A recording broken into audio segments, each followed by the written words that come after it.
నమస్తే సార్. నమస్తే. So international yoga day సందర్భంగా మన విశాఖలో యోగాంధ్ర జరుగుతుంది. దానికి ప్రధానమంత్రి మోడీ గారు, సీఎం చంద్రబాబు గారు, డిప్యూటీ సీఎం పవన్ కళ్యాణ్ గారు అందరూ అటెండ్ అయ్యారు.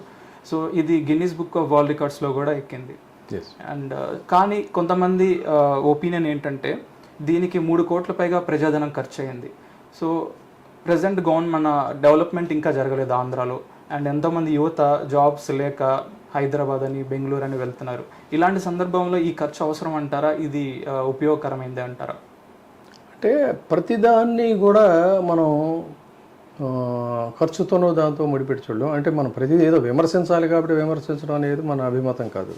డెఫినెట్గా ఇది ఒక అద్భుతమైనటువంటి కార్యక్రమం ప్రపంచవ్యాప్తంగా కానీ లేదా ఆంధ్రప్రదేశ్లో అవేర్నెస్ తీసుకురావడానికి. కానీ ఇక్కడ ఒకటే పాయింట్, మీరు ఏ పనైనా చేయండి, ఏ పని చేసినా కూడా దాన్ని ఏంటంటే ఒక పబ్లిక్ కోసం అది ఉపయుక్తంగా పబ్లిక్ని ఇన్స్పైర్ చేసేటువంటి విధంగా ఉండాలి తప్ప తద్వారా మనం ఏదో పొలిటికల్ మైలేజ్ పొందాలని అది మన కోసం అని చెప్పి అన్నట్టుగా ఉంటే దాని యొక్క లక్ష్యం ఏదైతే ఉంటుందో ఆ లక్ష్యాన్ని మనం సాధించడం అనేది సాధ్యం కాదు. డెఫినెట్గా ఈ కార్యక్రమం అనేటువంటిది ప్రశంసనీయమైనటువంటి కార్యక్రమం. అయితే ఏది ఆ అమలు చేసినటువంటి తీరు, దాని లక్ష్య సాధన, ఇది ఇక్కడ చాలా ఇంపార్టెంట్. బాగుందంటేనే మళ్ళీ మనం రంధ్రాన్వేషణ చేస్తున్నామని కూడా అనడానికి వీల్లేదు. ఖచ్చితంగా ఇది ఏంటంటే మంచి ఒక టేకప్ చేసింది. ఆంధ్రప్రదేశ్ హోస్ట్ చేస్తానంది ఈ సంవత్సరం, చేశారు, బాగానే ఉంది. కానీ చేసిన విధానం ఏంటి, చేసిన విధం ఏంటి, చేసిన తర్వాత తద్వారా ఇచ్చేటువంటి ఇది ఏమిటి, ఇది ఇక్కడ పాయింట్. దీనికి మనకి సంస్కృతంలో ఒక ఇది చెప్తాను, సేయింగ్, యథాచిత్తం తథా వాక్య తథా క్రియ చిత్తేవాచి క్రియాణం సాధూనాం ఏకరూపత అని చాలా అత్యద్భుతమైనటువంటి ప్రతి మనిషి కూడా జీవితంలో దీన్ని అన్వయించుకోవాల్సినటువంటి సేయింగ్ ఇది.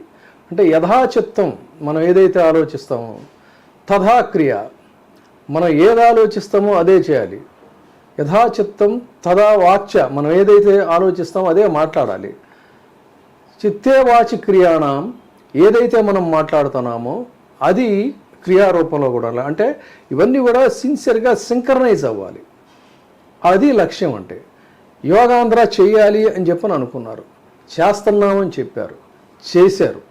ఇవన్నీ కూడా ఏకరూపంలో ఉన్నాయంటే కాదు. దీని ద్వారా పొలిటికల్ మైలేజ్ పొందాలని చెప్పని అనుకునేది ఏదైతే ఉందో అది ఎట్లా చెప్పగలరు అంటారు. చెప్తాను ఆ విషయాన్ని కూడా. ఇక్కడ ప్రతి కోణంలో ముఖ్యంగా యోగా అనేది ఏంటంటే, యోగా తత్వం వల్ల వచ్చేది ఒక పాజిటివ్ వైబ్స్ రావాలి మనిషిలో అనేది. అంటే శరీరం, ఇందా నేను చెప్పిన సేయింగ్ ఏంటంటే యథా చిత్తం తథా వాక్య, మన ఆలోచన ఎలా ఉంటుందో మన మాట అలా ఉండాలి. యథాచిత్త తథా వాక్య తథా క్రియ, మనం ఏదైతే చెప్తామో మన క్రియ, మన యాక్టివిటీ కూడా అదే రకంగా ఉండాలి. ఈ 3 కూడా సింక్రనైజ్ అవ్వాలి.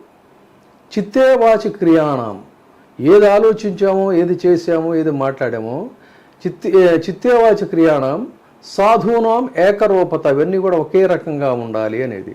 మరి ఒకే రకంగా ఉంటున్నాయా అని అంటే, చంద్రబాబు నాయుడు గారు చేసే రాజకీయాలు నాలుకపై నేషనలిజం, పలుకుల్లో పేట్రియాటిజం, ఆచరణలో ఆపర్చునిజం, ఇదే నేటి రాజకీయం అన్నట్టుగా ఉంది.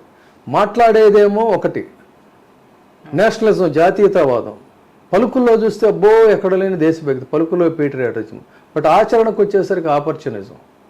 ఎస్, ఇది పూర్తిగా ఆయన చేస్తున్నది ఇదే. ఎందుకంటే యోగా యొక్క భావం ఏంటంటే be positive, think positive and react positive. This is the way of life which gives happy and beautiful. This we can get through yoga. ఇది యోగం యొక్క లక్ష్యం. యోగం యొక్క లక్ష్యం ఇది. పాతంజలి యోగ సూత్రాల్లో చెప్పిన యొక్క ఎసెన్స్ ఆఫ్ ది ఇదనమాట. కానీ ఇక్కడ జరుగుతుంది ఏంటి, అంతకుముందే ఏంటి మాటలు చూస్తే ఏదో అణిచేస్తానా, ఏదో ఏంటి చెప్పిందైనా, భూస్థాపితం చేస్తా, అణిచేస్తాం, వాళ్ళ మనుషుల తలలో నరికేస్తాం. ఇటువంటి మాటలు మనసులో అంతరాంతరాళంలో కూడా అంత విద్వేషం, అంత హింస ఆలోచనలు, ఇంత ప్రతీకారేచ్ఛ, ఇన్ని రకాల దుర్గుణాలు పెట్టుకొని ఏదో షోపటపుగా ఒక 45 నిమిషాలు మొత్తం ప్రపంచం లైవ్ టెలికాస్ట్ ఇచ్చేసి యోగా చేస్తే అవుతుందండి ఇది? కేవలం రాజకీయ లబ్ధి కోసమే కదా ఇది. అది అభ్యంతరకరం నేను అనేది అది. అందుకని ఎవరు ఏ పని చేసినా ఆ పనిలో ఒక పాజిటివిటీ అనేది ఉండాలి. ఎక్కడా కూడా నాకైతే ఇందులో పాజిటివిటీ కనపడలే. కేవలం ఒక పొలిటికల్ మైలేజ్ కోసమే చేసినట్టుగా ఉంది ఇది. అంతే అనే ఎందుకు అంటున్నాం అంటే ఇంకొకటి చెప్తా. వీళ్ళకి ఏంటంటే ఒక దురహంకారం.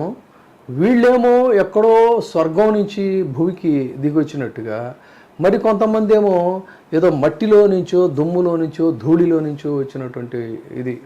హ్యావ్స్ హ్యావ్ నాట్స్ అంటే ఇదే అనమాట. ఆ డిస్పారిటీ ఈ ప్రతి కోణంలో ప్రతి కార్యక్రమంలో కూడా వీళ్ళు చేసేటువంటి చేష్టల్లో కనిపిస్తుంది. దానికి స్పష్టంగా హృదయం కలచివేసేటువంటి మానవత్వం ఉన్న ప్రతివాడిని కదిలించేటువంటి సన్నివేశం ఏంటంటే ఆ ట్రైబల్ పిల్లల్ని తీసుకొచ్చి కనీసం డార్మెటరీ అని చెప్పని వాళ్ళకి ఒక దుప్పట్లు కానీ లేకపోతే కింద బెడ్షీట్స్ కానీ ఇవేమీ లేకుండా ఒక రూములో మనకి హైదరాబాద్ నగరంలో బక్రీద్ జరగడానికి కొన్ని రోజుల ముందు లారీల్లో మేకలను తరలిస్తారు. ఈ మెహదీపట్నం ఇలాంటి ప్రాంతాల్లో వాటిని గుంపులు గుంపులుగా ఒక ప్యాక్డ్ ప్లేస్లో పడేస్తారు. నాకైతే అదే సీన్ గుర్తొచ్చింది. I may be wrong but I recollected that. ఎందుకో తెలియదు, స్పాంటేనియస్గా నాకు ఆ పసిపిల్లలు కొంతమంది ఒంటి మీద చొక్కాలు లేవు, కేవలం నిక్కర్లతో ముడుచుకొని ఒకళ్ళ మీద చలికి ఒకళ్ళ మీద ఒకళ్ళు పడుకున్నటువంటి దృశ్యం మొత్తం అదంతా గుంపుగా పిల్లలు పడుకున్న ట్రైబల్ పిల్లలు పడుకున్న దృశ్యం చూస్తే ఇంత అమానవీయంగా ఇంత అమానుషంగా పిల్లల్ని ఒక మేక పిల్లల్లాగా తోలుకొచ్చి వాళ్ళని కూర్చోబెట్టి షో పుటప్ చేసి తద్వారా మైలేజ్ పొందాలనుకుంటే దేనికి ఏ విలువలకి చెప్పండి ఈ యోగం? ఇదే యోగం చెప్తా ఉంది. చాలా చాలా బాధాకరం అన్నమాట. అందుకని ఇది కార్యక్రమం చేయాలనే లక్ష్యం మంచిది, చేసినటువంటి తీరు మాత్రం చాలా దారుణం, అభ్యంతరకరం. ప్రధాని మోదీ గారు కూడా ఇలాంటి వాటికి ఎంకరేజ్మెంట్ ఇస్తున్నారు. ఒక కూటమి ప్రభుత్వంగా మారిన తర్వాత ఆయన మన ఆంధ్రప్రదేశ్ ప్రభుత్వం క్యాపిటల్ సిటీ డెవలప్మెంట్ మీద వాళ్ళు ఫోకస్ చేయకుండా ఇటువంటి కార్యక్రమాలు కేవలం పబ్లిసిటీ స్టంట్స్ లానే చేస్తున్నారు. దీనికి మోదీ గారి గురించి మీ అభిప్రాయం ఏంటి? ఆయన ఏ విధంగా అంటే ప్రతి వాళ్ళకి ఇప్పుడు కావాల్సింది ఏంటి? ఆయన అంతరాత్మ కూడా తెలుసు ఇక్కడ ఆంధ్రప్రదేశ్లో ఏం జరుగుతుందో ఏం జరగకూడదు అవన్నీ ఆయనకి తెలియకేం కాదు. కాకపోతే ఏంటంటే రాజకీయ అవసరాలు అనేవి ఉన్నాయి కదా. సాక్షాత్ నరేంద్ర మోడీ గారైతే చాలా అసలు ఆంధ్రప్రదేశ్లో ఏ రాజకీయ ప్రత్యర్థి నాయకుడు కూడా విమర్శించని స్థాయిలో చంద్రబాబు నాయుడు గారిని ఒకప్పుడు విమర్శించారు. అదేవిధంగా చంద్రబాబు నాయుడు గారు బహుశా నాకు తెలిసి నరేంద్ర మోడీ గారిని జాతీయ నాయకుడు మాజీ ప్రధానమంత్రిని అంత పరుష పదజాలంతో విమర్శించినటువంటి నాయకుడు కూడా ఎవరు ఉంటారు ఆ స్థాయిలో చంద్రబాబు నాయుడు గారు విమర్శించారు. ఇవాళ పరస్పరం ఒకరినొకరు పొగుడుకుంటున్నారు. అందుకనే నాలుగుపై నేషనలిజం, పలుకుల్లో పేట్రియాటిజం, ఆచరణలో ఆపర్చునిజం అన్న ఈ ఆపర్చునిస్ట్ పాలిటిక్స్ ఏదైతే ఉందో అది వాళ్ళిద్దరి మధ్య కూడా బ్రహ్మాండంగా సాగుతుంది. కాబట్టి దాన్ని మనం ఎంత గొంతు చీల్చుకున్న అరిచినా అనవసరం. అది ప్రజలందరికీ కూడా తెలిసినటువంటి విషయం. ఆ రకంగా వాళ్ళు కలిశారు. ఎవరు ఏం చేస్తున్నారో కూడా తెలుసు. కానీ తెలిసినా తెలియనట్టు ఉండటం, కనిపించినా కనిపించినట్టు ఉండటం, వినిపించినా వినిపించినట్టు నటించడం అనేటువంటిదే ఆ రాజకీయ అవసరాల యొక్క